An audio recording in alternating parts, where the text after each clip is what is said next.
Assalomu alaykum. Va alaykum assalom. Baxtiyorjon, yaxshimisiz? O'g'lim salomatmisiz? Salomat bo'ling. Shukrona kunlaringiz, tavallud ayyomlaringiz muborak bo'lsin jonim bolam. Rahmat. Necha yoshni qarshi oldik?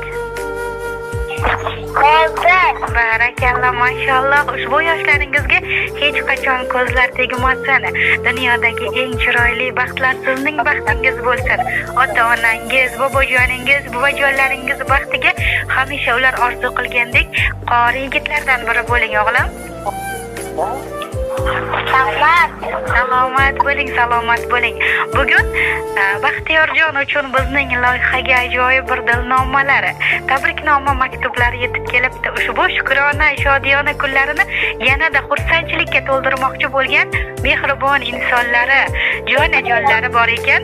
Baxtiyorjon, sizga shu o'rinda bir savol bilan yuzlanmoqchiman. Ushbu mehribonlaringiz kim bo'lishi mumkin? Yana kimdan kutamiz?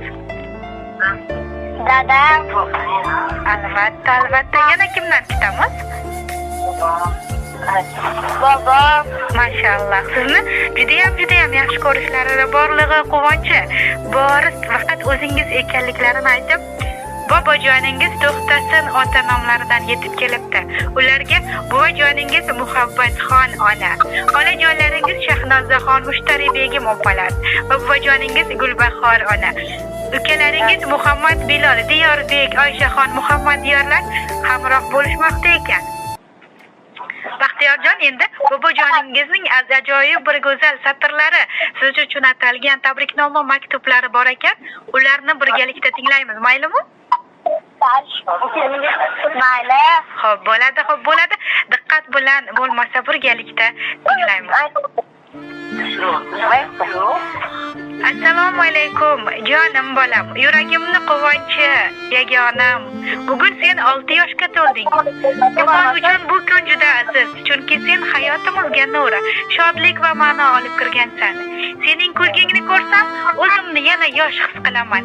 Shodon ovozingni eshitsam, yuragim yayraydi. Sen tug'ilgan kundan boshlab bobongning hayoti yanada chiroyli bo'lgan. Har bir qadaming, har bir yangi so'zing, har bir yutug'ing men uchun katta baxt va faxrdir. Seni bag'rimga bosganimda butun dunyodagi tashvishlar unutiladi. Bolajonim, Alloh seni doimo asrasin. Sog'lom bo'l, baxtli bo'l, odobli va mehribon inson bo'lib ulg'aygin. Yo'llaring yorug', taqdiring go'zal bo'lsin.